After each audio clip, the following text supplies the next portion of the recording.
आइए सुनते हैं आज की कहानियां पक्षियों से बात करने वाला लड़का। सुजान के घर के पीछे सहजन का एक पेड़ था। उस पर एक रॉबिन रहता था। जब सुजान 8 वर्ष का था तब उसने रॉबिन की पुकार सुनकर सोचा था कि ये पक्षी कितना मीठा गाता है। क्या मनुष्य भी इतना अच्छा गा सकते हैं? उस दिन से सुजान रॉबिन की आवाज की नकल उतारने की कोशिश करने लगा। एक दिन उसे अचानक पता चला कि रॉबिन उसकी पुकार का जवाब दे रहा था। उसे एहसास हुआ कि उसने इस विशेष पक्षी का गाना याद कर लिया है। यहाँ तक कि उसकी माँ तयामयी ने भी कहा, कितनी मीठी आवाज है मेरे बच्चे की। मैंने कभी एक मनुष्य की आवाज में किसी पक्षी का गाना नहीं सुना है। सुजान बहुत खुश हो गया। सुजान दिवाकर पंसारी का बेटा था। उसकी एक बड़ी बहन थी जिसकी शादी हो चुकी थी। उसके एक भाई की 3 वर्ष की आयु में मृत्यु हो गई थी। सुजान ने उसे कभी नहीं देखा था। सुजान की माँ बहुत सुंदर थी और सुजान की आंखें तथा नाक उन्हीं पर गई थी। उसका रंग भी गोरा था। दिवाकर चाहता था कि उसका बेटा स्कूल जाए, इसलिए उसने सुजान का नाम हरन मास्टर के स्कूल में लिखवा दिया। लेकिन सुजान को पढ़ाई में रत्ती भर भी दिलचस्पी नहीं थी। वो अपने छोटे से स्कूल में ताड़ के पत्तों की अपनी नोटबुक लेकर बैठा था और अलग अलग पेड़ों पर बैठे पक्षियों की आवाजें सुनकर उन सब की बोलियां याद करने का मन बना रहा था। जब मास्टर जी ने सुजान को 5 का पहाड़ा सुनाने को कहा तो वो बोला, 5 एकदम 5, 5 दूनी 12, 5 तिया 18। मास्टर जी ने उसके कान उमेठे और एक कोने में खड़ा कर दिया, जहाँ से वो बुलबुल, मस्तिष्क, ज्वार पक्षी और जल काक की बोलियां सुनते हुए स्कूल की छुट्टी होने का इंतजार करने लगा ताकि उन बोलियों का अभ्यास कर सके। जब 3 साल बाद भी सुजान ने पढ़ाई में कोई प्रगति नहीं की तो हरन मास्टर जी ने उसके पिता दिवाकर की दुकान पर जाकर कहा, तुम्हारे बेटे को तो भगवान भी शिक्षा नहीं दे सकते। मेरा सुझाव है कि तुम उसे स्कूल से निकाल लो। ये सिर्फ तुम्हारा दुर्भाग्य है, वरना तुम्हारा बेटा ऐसा क्यों होता। कितने सारे लड़के हैं जो स्कूल जाते हैं और अच्छे से पढ़ाई करते हैं। दिवाकर के पास और कोई उपाय नहीं था, इसलिए उसने अपने बेटे को बुलाकर पूछा, तुमने इतने दिनों में पाठशाला में क्या सीखा? मैंने 22 नए पक्षियों की बोलियां सीखी हैं बाबा, सुजान ने बताया। हमारी पाठशाला के पीछे एक बरगद का पेड़ है जहां हर तरह के पक्षी मिल जाते हैं। तो क्या तुम विदूषक बनना चाहते हो? एक हरबोला। हरबोला वो क्या होता है? हरबोला अलग अलग पक्षियों और जानवरों की आवाज की नकल उतार सकते हैं। वे दर्शकों के लिए उनकी नकल उतार कर आजीविका कमाते हैं। चूंकि तुमने पढ़ाई में कोई तरक्की नहीं की है, इसलिए तुम दुकान नहीं चला पाओगे। तुम्हें तो हिसाब जोड़ना भी नहीं आता। तुम मेरे किसी काम के नहीं हो। तो सुजान ने स्वयं को एक हरबोला बनने की ओर समर्पित कर दिया। उसका पसंदीदा काम था जंगलों में घूमना और पक्षियों व जानवरों की आवाजों को ध्यान से सुनकर उनकी नकल उतारना। वो इस काम से कभी थकता नहीं था क्योंकि वो काफी स्वस्थ था। लंबी दूरी तक पैदल चल सकता था, पेड़ों पर चढ़ सकता था और तैर भी सकता था। जब पक्षी उसकी आवाज सुनकर जवाब देते थे तो उसका दिल खुशी से नाचने लगता था। सभी पक्षी उसको मित्र प्रतीत होते थे। उसने खेतों में ध्यान से सुनकर गायों और बछड़ों, भेड़ों और बकरियों की आवाजें निकालने में महारत प्राप्त कर ली थी। जब वो उनकी नकल उतारता था तो वे भी उसकी पुकार का जवाब देते थे। उसके रमाने की आवाज बूढ़ी निस्तारणी को उसके झोंपड़े से बाहर ले आती थी। निस्तारणी को लगता था कि धाबली की बादशाह अनपेक्षित रूप से वापस आ गई है। मोती धोबी का गधा अपनी गर्दन तानकर अपने कान खड़े कर लेता था और सुजान के रेंकने के जवाब में रेंकते हुए सोचता था कि ये दूसरा गधा कहाँ से आ गया। सुजान घोड़े के हिनहिनाने की आवाज भी निकाल लेता था। ये आवाज उसने हलदरों के घर के बाहर निकाली थी जो जमींदार थे। सुजान की आवाज सुनकर सेवक करीम मियाँ ने अपने आप से पूछा, अगर ये मेरा घोड़ा नहीं है तो फिर किसका है? जहाँ तक पक्षियों की बात थी, सुजान ने कम से कम 100 विभिन्न पक्षियों की बोलियों पर महारत हासिल कर ली थी। कौवे और चील, गोरैया और जैकडॉज, रॉबिन और कबूतर, फाख्ता, तोता मैना और बुलबुल, दर्जी पक्षी और चाहा पक्षी, कटफोड़वा और खलिहान के उल्लू और कितने नाम ले। पिछले कुछ वर्षों में सुजान ने इन सभी पक्षियों की बोलियां अच्छी तरह सीख ली थी। उसके गांव के लोगों की तरह पक्षी भी उसकी नकल को असली समझ लेते थे। सुजान अब कितने वर्ष का था? अब वो बच्चा नहीं था। उसे अब खोका या छोटा बालक नहीं कहा जा सकता था। अब वो अच्छे ढील लौट वाला एक नौजवान था। उसके पिता ने उससे कहा, अब काम में लगने का समय आ गया है। अब तुम कुछ कमाने लायक हो गए हो। पड़ोस के गांव में कार्तिक हरबोला रहता है, उससे कहो कि वो तुम्हारी मदद करे। कुछ दिन तुम उसके सहायक के रूप में काम कर सकते हो, फिर जब थोड़े और बड़े हो जाओ तो अपना खुद का काम करना। सुजान कार्तिक से मिलने गया, जिसकी उम्र 40 वर्ष पार कर चुकी थी और जो 20 वर्षों से हरबोले के रूप में काम कर रहा था। लेकिन सुजान को पता चला कि कार्तिक को उससे आधी बोलियां भी नहीं आती थी। सुजान ने हाल ही में नाक से शहनाई का स्वर निकालना सीखा था और वो तबले की आवाज निकालकर संगत भी खुद ही करता था। उसने तुरही की आवाज निकालनी भी सीख ली थी और नर्तकियों के घुंघरुओं की भी। कार्तिक इनमें से कोई आवाज नहीं निकाल सकता था। वो सुजान के कौशल को देखकर हैरान रह गया, लेकिन ईर्ष्यावश कुछ नहीं बोला। उसने केवल इतना कहा, मैं प्रशिक्षु नहीं रखता, तुम्हें अपना रास्ता खुद तलाश करना होगा। अगर आप मुझे बता सके कि आपने शुरुआत कैसे की थी तो मेरी बहुत मदद हो जाएगी, सुजान बोला। कार्तिक को इसमें कोई ऐतराज नहीं था। मैं जब 13 साल का था तो मैंने जंतीपुर के महल में हरबोले के रूप में प्रदर्शन किया था, उसने सुजान को बताया। राजा ने खुश होकर मुझे इनाम दिया था। उसी के बाद मैं मशहूर हो गया। अगर तुम किसी राजा को खुश कर सको तो वो एक अच्छी शुरुआत होगी। मैं तुम्हारी कोई मदद नहीं कर सकता। सुजान क्या कर सकता था? वो किसी को जानता ही नहीं था, तो शाही महल में प्रदर्शन कैसे कर सकता था? वो उदास होकर घर लौट आया। सुजान के गांव का नाम खीरा था। खीरा से 3 मील उत्तर की ओर भूमि के एक विशाल विस्तार के दूसरी ओर एक घना जंगल था। जंगल का नाम चन्रा रली था। किसी ओर जंगल में इतने पक्षी और जानवर नहीं रहते थे जितने के चन्राली में थे। एक दिन सूरज ढलने से पहले सुजान इस जंगल में पहुंचा। उसे जानवरों से और जाहिर है पक्षियों से भी डर नहीं लगता था। जंगल में उसने 3 अनजान पक्षियों की बोलियां सीख ली। जब सूरज पश्चिम की ओर जाने लगा तो सुजान ने घोड़े की टापों की आवाज सुनी और फिर हिरणों के एक झुंड को तेजी से भागते देखा। कुछ देर बाद उसने घोड़े पर सवार एक राजा को जंगल में आते देखा, जिसके पीछे घोड़ों पर 6-7 अंगरक्षक और सेवक थे। वो स्तब्ध रह गया क्योंकि उसने जंगल में और लोगों को देखने की आशा नहीं की थी। वो समझ गया कि राजा शिकार पर निकला है। उधर राजा भी सुजान को देखकर हैरान था। तुम अपने आप को समझते क्या हो? वो घोड़ा रोकते हुए जोर से चिल्लाया। झुककर प्रणाम करते हुए सुजान ने राजा को अपना नाम बताया। तुम्हें शेरों से डर नहीं लगता जो जंगल में अकेले घूम रहे हो? सुजान ने सिर हिला दिया। क्या इसका मतलब है कि इस जंगल में शेर नहीं है? राजा ने पूछा। मुझे बताया गया था कि चंद्राली जंगल शेरों से भरा पड़ा है। क्या आपको शेरों की आवश्यकता है? बिल्कुल है। तुम देख नहीं सकते कि मैं यहाँ शिकार पर आया हूँ? बिना शेरों के शिकार कैसा होगा? क्या आपको कोई शेर नहीं मिला? नहीं, हमें हिरणों के सिवा कुछ नहीं मिला। अच्छा, सुजान ने विचार किया और फिर बोला, यहाँ एक शेर है और मैं आपको उसकी आवाज सुना सकता हूँ, लेकिन क्या आप उस शेर को मार देंगे महाराज? मैं उसे मार दूंगा। बिल्कुल, शिकार का यही तो मतलब होता है। लेकिन शेर ने आपका क्या नुकसान किया है जो आप उसे मारना चाहते हैं? राजा दिल का अच्छा था, वो गंभीर हो गया और कुछ देर बाद बोला, ठीक है, मैं तुम्हारी बात मान लेता हूँ। मैं शेर को नहीं मारूंगा क्योंकि उसने सच में मेरा कोई नुकसान नहीं किया है। लेकिन उसके जंगल में होने का सबूत क्या है? अपने हाथों को मुंह के दोनों ओर रखकर सुजान आगे झुका, एक गहरी सांस ली और दहाड़ की आवाज निकाली। उसकी आवाज बिल्कुल शेर की दहाड़ जैसी थी और तुरंत ही जंगल के अंदर से जवाब आया, दहाड़ का। राजा चकित रह गया। तुम्हें तो एक चमत्कारिक वरदान मिला है, राजा ने कहा। तुम कहाँ रहते हो? मेरे गांव का नाम खीरा है महाराज, जो यहाँ से 6 मील दूर है। क्या तुम मेरे साथ मेरे राज्य में चलोगे? मेरे राज्य का नाम जबरन नगर है, यहाँ से 60 मील दूर है। अगले महीने मेरी बेटी का विवाह अजबपुर के राजकुमार से होने वाला है। तुम विवाह में हरबोले के रूप में प्रदर्शन करोगे। आओगे तुम? मुझे अपने माता पिता को बताना होगा महाराज। तब आज घर चले जाओ। हमने जंगल में अपने तंबू लगाए हैं।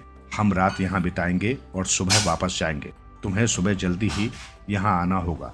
जी ठीक है। सुजान ने घर जाकर अपने माँ बाबा को जंगल की घटना के बारे में बताया। पिता दिवाकर बहुत खुश हुआ। आखिर ईश्वर हम पर प्रसन्न हो ही गए। वो बोला, तुम्हें एक मौका मिल गया, तुम वापस नहीं जाओगे? सुजान की माँ ने पूछा। पागल हो क्या? सुजान बोला, मैं अपना काम पूरा करते ही आ जाऊंगा और जब मैं मशहूर हो जाऊंगा तो समय समय पर काम के लिए बाहर जाता रहूंगा तथा काम खत्म करके घर आ जाऊंगा। अगली सुबह जब सुजान घर से निकला तो भोर बसी हुई थी। जब तक वो चनारली जंगल पहुंचा। सूरज ताड़ के पेड़ों के ऊपर तक आ चुका था। जंगल के किनारे थोड़ी देर ढूंढने के बाद उसे एक खाली स्थान पर जबरन नगर के राजा के तंबू दिख गए। राजा घर लौटने के लिए तैयार था। उसने सुजान से कहा, मेरा एक आदमी तुम्हें अपने घोड़े पर ले आएगा, तुम उसी के साथ यात्रा करोगे।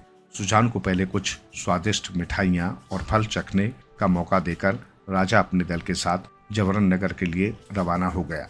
सुजान पहले कभी घोड़े पर नहीं बैठा था, हालांकि उसने घोड़े की बोली सीख ली थी। घुड़सवारी का पूरा आनंद लेते हुए वो शाम होने से पहले ही जबरन नगर पहुंच गया।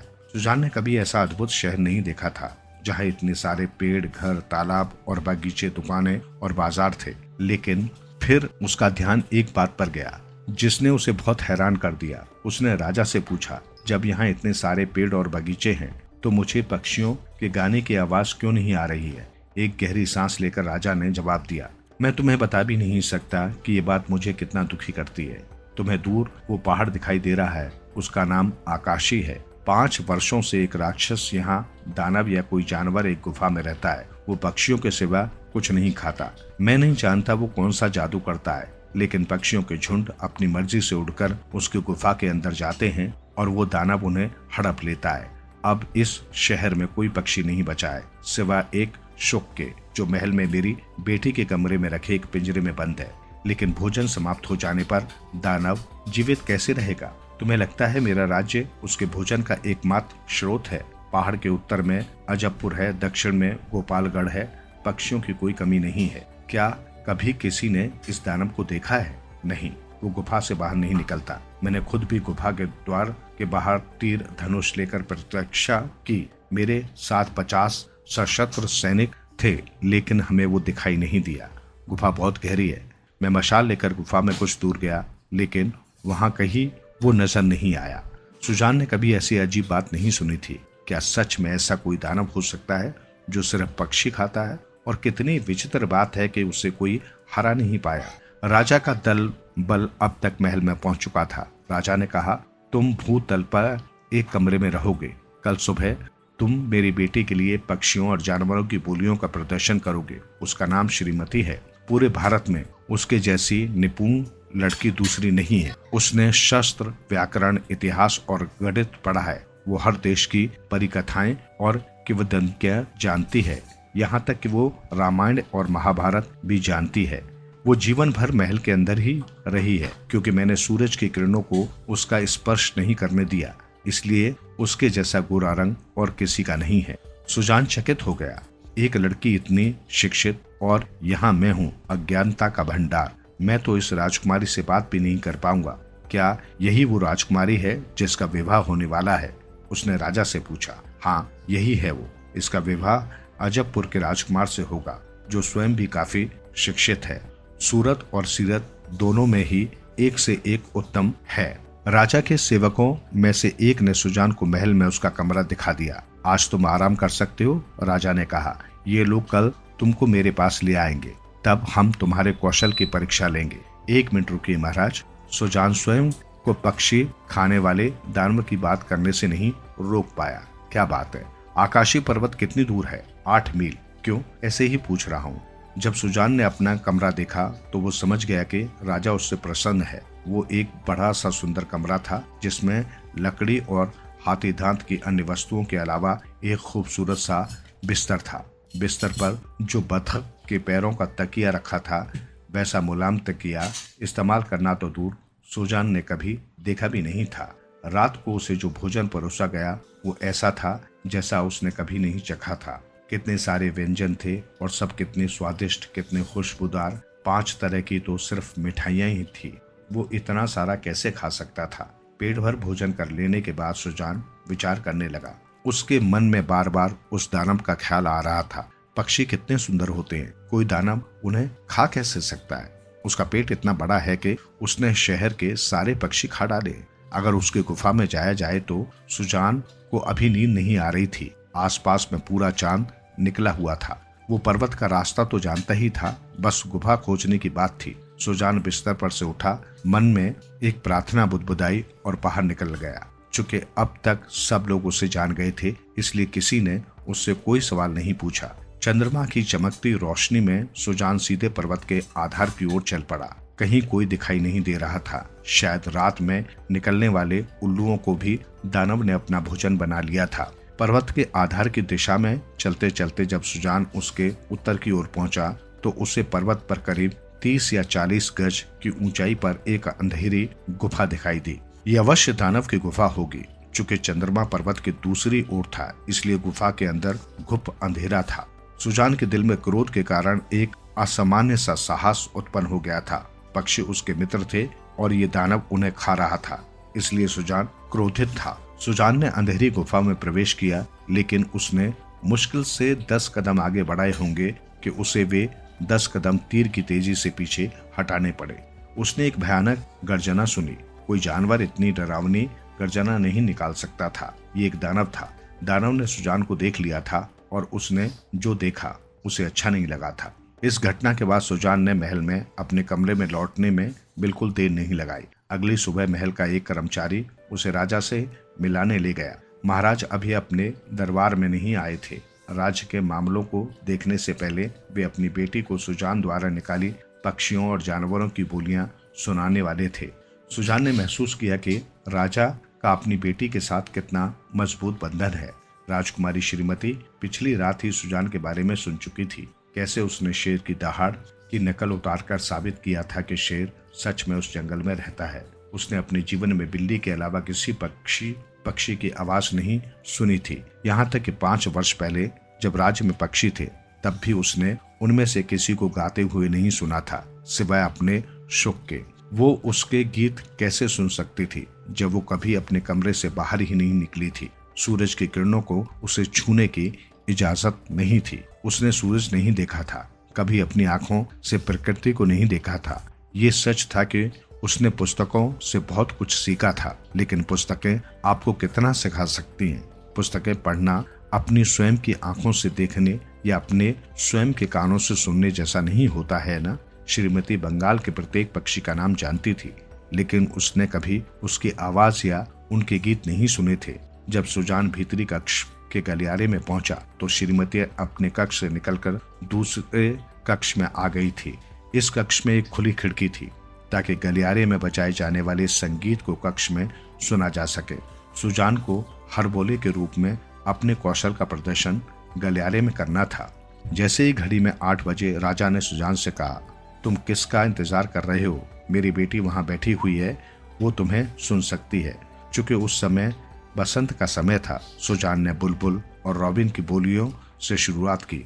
आज तक किसी ने मनुष्य की ऐसी आवाज नहीं सुनी थी जो कि इतने आश्चर्यजनक रूप से पक्षियों की सजीव ध्वनियां निकालने में सक्षम हो। जबरन नगर ने 5 वर्षों में पहली बार पक्षियों के गीत सुने। राजकुमार की आंखों में तुरंत ही आंसू आ गए। उसने कोमलता से कहा, आह कितनी सुंदर आवाजें हैं। क्या पक्षी ऐसे ही गाते हैं? और क्या दानव ने सारे पक्षी खा डाले हैं? कितनी गलत बात है, कितनी गलत। सुजान एक के बाद एक विभिन्न पक्षियों की आवाजें निकालता रहा। राजा का सीना गर्व से फूल गया और राजकुमारी का दिल तेजी से धड़कने लगा। क्या मैं ऐसे अद्भुत कौशल वाले व्यक्ति की एक झलक भी नहीं देख सकती हूँ?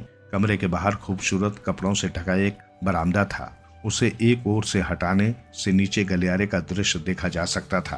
राजकुमारी की सबसे अच्छी सहेली उसके बगल में बैठी थी। श्रीमती को उससे छुटकारा पाना था। मुझे प्यास लगी है। सुरधुनी, क्या तुम मेरे लिए एक गिलास पानी ले आओगी? श्रीमती ने उससे कहा। उसकी सहेली को पानी लाने के लिए उसके शयन कक्ष तक जाना पड़ेगा, जिससे उसे कुछ समय मिल जाएगा। राजकुमारी ने सोचा। सुरधुनी चली गई। श्रीमती भागकर बालकनी में गई, कपड़ा हटाया और झांककर नीचे खड़े युवक को देखने लगी। इस समय वो शोभिंग की नकल उतार रहा था। श्रीमती को वो काफी अच्छा लगा, लेकिन उसके कपड़े देखकर उसे एहसास हुआ कि वो गरीब था। सुरधुनी पानी लेकर आती इससे पहले श्रीमती कक्ष में अपनी जगह पर वापस आ गई। सुजान का प्रदर्शन 1 घंटे तक चलता रहा। जबरन नगर के महल में आज तक किसी ने ऐसा प्रदर्शन न देखा था, न इसके बारे में सुना था। जहाँ तक राजकुमारी की बात थी, उसने तो कभी ये बोलियां सुनी भी नहीं थी। उसके सामने एक नई दुनिया खुल गई थी, प्रकृति की दुनिया, जो उसने अपने 16 वर्ष के जीवन में कभी नहीं जानी थी। गरीब परिवार से आया ये युवक उसके जीवन में नई खुशी ले आया था। इन सब बातों पर विचार करते हुए श्रीमती को याद आया कि अगले माह उसका विवाह होने वाला था। उसके मंगेतर राजकुमार रणबीर ने वादा किया था कि वो उसकी शिक्षा जारी रखने के सारे प्रबंध करवा देगा। यहाँ तक कि महल के भीतरी हिस्सों में उसके लिए एक कक्ष भी होगा जहाँ सूरज की रोशनी नहीं आएगी। यदि सूरज की रोशनी से राजकुमारी का रंग सांवला हो गया तो सुजान ने राजकुमारी को नहीं देखा था। हालांकि राजा ने उसे एक हाथ से बनी तस्वीर दिखाते हुए कहा था, देखो मेरी बेटी ऐसी लगती है। तस्वीर स्वर्ग से उतरी किसी अप्सरा की लग रही थी। जब उसे पता चला कि राजकुमारी को उसका प्रदर्शन बहुत पसंद आया तो उसे स्वयं पर बहुत गर्व हुआ और फिर राजा ने भी उसे बहुत अच्छे से पुरस्कृत किया था। उसने सुजान को हीरे की एक अंगूठी और सोने के 100 सिक्के दिए। सुजान जानता था कि इतने पैसे उसके परिवार के जीवन भर आराम से रहने के लिए पर्याप्त होंगे। बस उसके दिल में एक बात की कसक थी, काश मैं उस दानव को हरा पाता। देखते देखते 1 महीना बीत गया। इस अवधि में सुजान कई बार आसपास के शहरों में गया और अपनी कला का प्रदर्शन करके और पैसे कमाए, जिनमें से अधिकांश उसने अपने पिता को दे दिए। उसके सामने ये बात स्पष्ट थी कि उसकी प्रसिद्धि फैलने लगी है। वो अपना अधिकांश समय शाही महल में नई बोलियों का अभ्यास करने में बिताता था। वो कैसे भूल सकता था कि उसे आने वाले राजकुमारी के विवाह समारोह में अपनी कला का प्रदर्शन करना है, जहां उसे जबरन नगर के राजा की प्रतिष्ठा को बनाए रखना होगा। हालांकि विवाह के लिए तैयारियां बहुत जोर शोर से चल रही थी, लेकिन कोई नहीं जानता था कि श्रीमती किस मन स्थिति में है। उसका दिल भी उसके जीवन की तरह छुपा हुआ था। लेकिन ये सच था कि पिछले 1 महीने में किसी ने उसे मुस्कुराते हुए नहीं देखा था। सुजान भूतल के अपने कक्ष में पक्षियों की आवाजें निकालने का अभ्यास करता था, जिसके धीमे स्वर तैरते हुए प्रथम तल के भीतरी कक्षों तक आ जाते थे। दूर से आ रही इन आवाजों से श्रीमती के दिल को झटका लगता था। ये युवक कितना प्रतिभावान है। वो सोचने लगे कि इससे बात करना कैसा लगेगा। इस 1 महीने में उसकी उत्सुकता चरम पर आ गई थी। वो कितनी असाधारण आवाजों की नकल उतार सकता है, कितना आकर्षक है और फिर भी कितना सरल। श्रीमती को पता करना था कि वो किस तरह का इंसान है। एक दिन उसने ये बात सुरधुनी से कह दी। सुरधुनी 5 वर्षों से श्रीमती की सहेली और विश्वास पात्र थी। उसे श्रीमती को कक्ष में बंद रखा जाना पसंद नहीं था। वो श्रीमती के सामने वर्णन करती रहती थी कि सुबह की चमकीली रोशनी में पेड़, नदियां, सड़कें और खेत कैसे लगते हैं। उसने श्रीमती को ये भी बताया कि एक बार उसने असली पक्षी देखे थे। तुम्हें मेरे लिए कुछ करना होगा, श्रीमती ने उससे कहा। क्या? तुम्हें पता लगाना होगा कि हर बोले के कक्ष में कैसे पहुंचा जा सकता है। सुरधुनी ने वादा किया कि वो पता लगा देगी। सुरधुनी भीतरी कक्षों से बाहर निकली और एक पहरेदार को 1 सोने की गिन्नी की रिश्वत दी, जो उसने श्रीमती से ली थी। पहरेदार ने उसे बता दिया कि सुजन का कक्ष कहाँ है। उस समय सुजन ताबट पक्षी के गीत का अभ्यास कर रहा था। उस रात जब वो भोजन के बाद सोने की तैयारी कर रहा था, सुरधुनी ने उसके कक्ष में प्रवेश किया। ये सब क्या है? सुजन हैरान होकर बोला। अपनी उंगली होठों पर रखते हुए सुरधुनी ने श्रीमती को अंदर आने का इशारा किया। आप? सुजन ने हैरानी से कहा। मैंने आपकी तस्वीर देखी है। मैं तुमसे बात करने आई हूँ, श्रीमती ने शांति से कहा। तुमने मेरे लिए एक नई दुनिया खोल दी है, लेकिन मैं आपसे किस विषय पर बात करूंगा? मैं पढ़ा लिखा नहीं हूँ। मैं तो 5 का पहाड़ा भी नहीं बोल सकता, और मैंने सुना है आपने बहुत पढ़ाई की है, इसलिए तुमने सूरज देखा है? हाँ, मैं उसे प्रतिदिन देखता हूँ। जब सूरज उगता है तो वो आसमान को इतना लाल कर देता है जैसे किसी ने आसमान पर सिंदूर बिखेर दिया हो। ऐसा तब भी होता है जब सूरज डूबता है। पक्षी सूरज निकलने से पहले ही गाना शुरू कर देते हैं और सूरज डूबते ही अपने घोंसलों में वापस लौट जाते हैं। क्या तुमने बसंत में फूल देखे हैं? हाँ, मैं उन्हें अभी भी देखता हूँ, प्रतिदिन। लाल, नीले, पीले, सफेद और बैंगनी, इतने सारे अलग अलग रंगों में। मधुमक्खियां उनका शहद चूसती हैं और तितलियां उनके ऊपर मंडराती रहती हैं। कलियां खिलती हैं, फूल खिलते हैं और फिर जमीन पर गिर जाते हैं। पत्तियां बसंत में कोमल हरे रंग की हो जाती हैं और सर्दियों में सूखकर जमीन पर गिर जाती हैं। एक ऐसी बात है जो मुझे बहुत दुखी कर देती है। वो क्या है? पक्षी इतने सुंदर गीत गाते हैं, लेकिन दानव ने हमारे सारे पक्षी खा डाले हैं। मैं तब तक खुश नहीं हो सकती जब तक उसे सजा नहीं मिल जाती। लेकिन आपकी तो शादी होने वाली है। इस समय आप दुखी कैसे हो सकती हैं? शादियों में तो बहुत मजा आता है। मैं भी ऐसा ही सोचती थी, लेकिन जब से मैंने तुमसे पक्षियों के गीत सुने हैं, मैं खुश नहीं हूँ। मैंने अपने पिताजी को बता दिया है। उनको क्या बताया आपने? जिस व्यक्ति से मेरा विवाह तय हुआ है, वो जब यदि दानव को मार देगा, मैं उससे तभी विवाह करूंगी। ये उससे विवाह करने की मेरी शर्त है। और यदि कोई और उसे मार दे तो जो उसे मारेगा, मैं उसी से विवाह करूंगी। जो ऐसा करने जितना ताकतवर नहीं है, वो मर्द नहीं हो सकता। ये तो बहुत मुश्किल शर्त है। तुम ऐसा क्यों कह रहे हो? मैं दानव की गुफा में गया था। उसकी दहाड़ सुनकर मैं वहां से भाग आया। वो बहुत डरावनी थी। मुझे ये सुनकर दुख हुआ। तुम शेरों और चीतों की आवाजें की नकल करते हो। मुझे लगा तुम साहसी होगे। खैर, मैं तो उसी से विवाह करूंगी जो इस राक्षस को मारेगा। क्या उसे राक्षस कहते हैं? हाँ, आपको कैसे मालूम है? मैंने एक पुस्तक में पढ़ा है। एप्स का मतलब पक्षी होता है। उसकी बातचीत यहीं समाप्त हो गई। श्रीमती सुरधुनी के साथ अपने कक्ष में चली गई। अगले दिन सुजान को मरकतपुर जाना था। उसके प्रदर्शन से खुश होकर मरकतपुर के राजा ने उसे एक बड़ा इनाम दिया। सुजन जबरनगर लौट आया। श्रीमती का आदेश था कि दिन में एक बार सुजन उसे सभी पक्षियों की बोलियां सुनाए और उसके लिए राजा भी उसे प्रतिदिन पुरस्कार देता था। राजा बहुत चिंतित था। उनकी बेटी ने प्रण कर लिया था कि वो उसी व्यक्ति से विवाह करेगी जो दानव की हत्या करेगा। इसलिए अजबपुर के राजकुमार रणबीर अगले दिन जबरनगर आ रहे थे। उन्हें आकाशी पर्वत की गुफा में अकेले जाना था। यदि वे दानव को मारने में सफल हुए, तभी वे श्रीमती से विवाह कर पाएंगे। राजकुमार रणवीर एक साहसी योद्धा के रूप में प्रसिद्ध थे, इसलिए जबरनगर के राजा को विश्वास था कि वे इस परीक्षा में उत्तीर्ण हो जाएंगे। इस बीच सुजान अपने आप में सोच रहा था कि वो कभी उस गर्जना को नहीं भूल पाएगा जो उसने गुफा में सुनी थी। यदि वो दानव की आवाज थी तो पता नहीं वो देखने में कैसा होगा और कितना शक्तिशाली होगा। क्या अजबपुर के राजकुमार सच में उस दानव को मार पाएंगे? अगले दिन सूरज निकलने के कुछ ही देर बाद राजकुमार अपने घोड़े पर आ गया। वो कवच से सुसज्जित था। उसकी कमर पर तलवार थी, पीठ पर तीरों का तरकश और हाथ में धनुष। इसके अलावा घोड़े के पाशम में लगे पिस्तौल दान में एक भाला भी रखा था। राजकुमार के साथ 2 और घुड़सवार थे जो शमशान घाट से एक जाली में 3 गिद्ध लेकर आए थे। उनकी योजना थी कि दानव को लालच देकर गुफा से बाहर निकालने के लिए गिद्धों को गुफा के द्वार में फेंका जाएगा। जबरनगर के बहुत से नागरिक लड़ाई देखने के लिए गुफा के सामने वाले मैदान में इकट्ठा हो गए थे।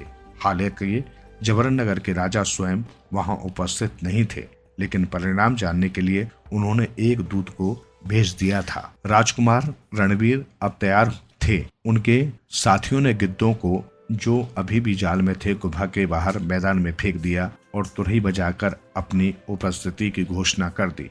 फिर वे अलग हट गए और घोड़े पर सवार रणवीर के गुफा तक आने का इंतजार करने लगे। वहां मौजूदा दर्शकों में से इस लड़ाई में अन्य लोगों की तुलना में अधिक दिलचस्पी ले रहा था सुजान। आसन लड़ाई के बारे में सुनकर वो सबसे पहले गुफा के सामने पहुंच गया। वह नहीं जानता था क्यों, लेकिन दिल ही दिल में वो प्रार्थना कर रहा था कि राजकुमार को सफलता न मिले। लेकिन ये क्या हो रहा था? दानव बाहर क्यों नहीं निकल रहा था? इतने स्वादिष्ट चारे के बावजूद वो अभी तक गुफा के अंदर क्यों था? इस बीच राजकुमार के घोड़े ने बेचैनी से हिलना शुरू कर दिया था। अब राजकुमार ने साहस इकट्ठा किया और गुफा की ओर बढ़ गया। उसने भी 2-3 बार अपनी तुरहाई बजाई।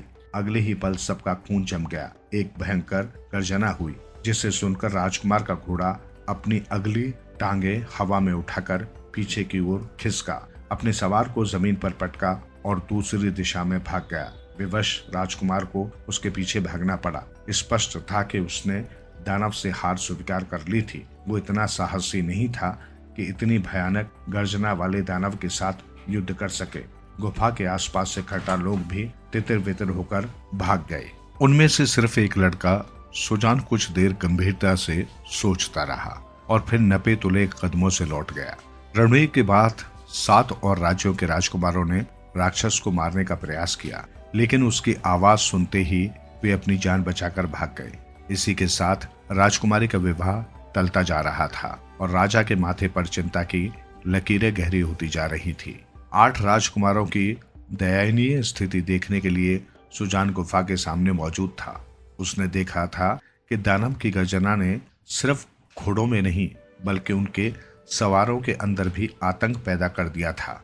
भला हो पराजय स्वीकार करने वाले इन 8 राजकुमारों का देश के किसी और राजकुमार ने जबरनगर के दानव को मारने का प्रयास करने की हिम्मत नहीं की। 9वें दिन जैसे ही महाराज पूजा करके मंदिर से निकले, उन्होंने सुजान को अपनी प्रतीक्षा करते पाया। महाराज बहुत दुखी थे। उन्होंने गंभीर स्वर में पूछा, क्या बात है सुजान, अब तुम्हें क्या चाहिए? क्या आप मुझे एक भाला दे सकते हैं महाराज? सुजान ने पूछा। तुम भाले का क्या करोगे? राजा ने आश्चर्य से पूछा। मैं राक्षस को मारने की कोशिश करूंगा। तुम पागल हो गए हो क्या? मुझे कोशिश करने दीजिए महाराज, चूंकि वो एक जीव है इसलिए जीवित है, और यदि वो जीवित है तो उसका दिल धड़क रहा होगा। यदि मैं उसके दिल में छेद कर सकूं तो वो निश्चित रूप से मर जाएगा, लेकिन वो तो गुफा से बाहर ही नहीं निकलता। यदि आज निकल आया तो आखिर कोई नहीं जानता था कि उसके दिमाग में क्या चल रहा है। राजा सुजान को देखते हुए कुछ देर सोचते रहे। ठीक है, वे बोले, हमारे पास भालों की कोई कमी नहीं है, मैं व्यवस्था कर दूंगा। तुम उन लोगों में से लगते हो जो तब तक हार नहीं मानते जब तक अपने मन की नहीं कर लेते। कुछ ही देर में सुजान को उसका भाला मिल गया। अस्तबल से एक घोड़ा लेकर हाथ में भाला पकड़े वो घोड़े पर सवार होकर आकाश की ओर चल पड़ा। राजा को सुजान से स्नेह हो गया था। वे भी जल्दी से एक घोड़े पर सवार होकर सुजान का हर्ष जानने के लिए उसके पीछे पर्वत की ओर चल पड़े। गुफा के द्वार पर पहुंचने से पहले सुजान ने घोड़े को छोड़ दिया। वो जानता था कि अगर घोड़ा डरकर भागेगा तो उसे भी भागना पड़ेगा। गुफा के अंदर घुप अंधेरा था क्योंकि उसका मुंह उत्तर की ओर था। इस बीच राजा भी वहां पहुंच गया। उसने घोड़े पर बैठे बैठे दूर से ही कार्रवाई देखने का निश्चय किया। आज वहां लोगों की भीड़ नहीं थी क्योंकि राज्य में घोषणा करवा दी गई थी कि दानव को मारने के लिए और प्रयास नहीं किए जाएंगे। सुजान हाथ में भाला लिए पंजों के बल गुफा तक पहुंच गया। चारों ओर सन्नाटा था। ऐसा इसलिए था क्योंकि वहां कोई पक्षी नहीं था और पक्षी सुबह गीत गाए बिना नहीं रह सकते। होठों में एक प्रार्थना बुदबुदाते हुए और सूरज की ओर देखते हुए सुजान ने फेफड़ों में हवा भरी और सांस छोड़ते हुए वो भयानक गर्जना निकाली जिसे निकालने का अभ्यास वो पिछले 9 दिनों से कर रहा था। आवाज सुनकर राजा का घोड़ा डरकर पीछे हटा, लेकिन उसके सवार ने उसे शांत कर लिया। फिर उस गर्जना का जवाब आया। ये कहना असंभव था कि गुफा से निकलकर सूरज की रोशनी में जो जीव आया वो इंसान था, दानव था या पशु। उसे तीनों का एक विचित्र मेल कहा जा सकता था जिसे देखकर डर से लोगों के प्राण निकल सकते थे। लेकिन सुजान हर बोले की नजर उसके शरीर के उसी बिंदु पर थी जहां उसका दिल होना चाहिए था। उस स्थान का निशाना लगाते हुए उसने पूरी ताकत से भाला फेंक दिया। उसके बाद क्या हुआ सुजान को कुछ याद नहीं। जब सुजान को होश आया तो उसने सबसे पहले तस्वीर वाला वो चेहरा दिखाई दिया जिसे देखकर उसका दिल खुशी से नाचने लगा था। श्रीमती के बगल में महाराज खड़े थे। दानव मर गया, उन्होंने कहा, इसलिए मैं अपनी बेटी का हाथ तुम्हारे हाथ में दे रहा हूँ। विवाह आज से 7 दिन के बाद होगा। तुम्हारे माता पिता को खीरा गांव में खबर भेज दी जाएगी। विवाह के बाद वे यहीं रहेंगे जैसा कि तुम रहोगे, और मेरी पढ़ाई वो मेरी जिम्मेदारी है। श्रीमती ने मुस्कुराकर कहा, हम 5 के पहाड़े से शुरू करेंगे। विवाह के दिन और जब तक पक्षी हमारे राज्य में लौट नहीं आते तुम मेरे लिए उनके गानों की नकल करते रहोगे। क्या इस बारे में कुछ कह सकता हूँ? बोलो। अब आप स्वयं को एक कक्ष में बंद मत रखिएगा। नहीं, कभी नहीं। और अपने सुख को आजाद कर दीजिए। पक्षियों को पिंजरे में बंद नहीं करना चाहिए, वे उड़ नहीं पाते तो दुखी हो जाते हैं। ठीक है, श्रीमती ने सहमति में सिर हिला दिया।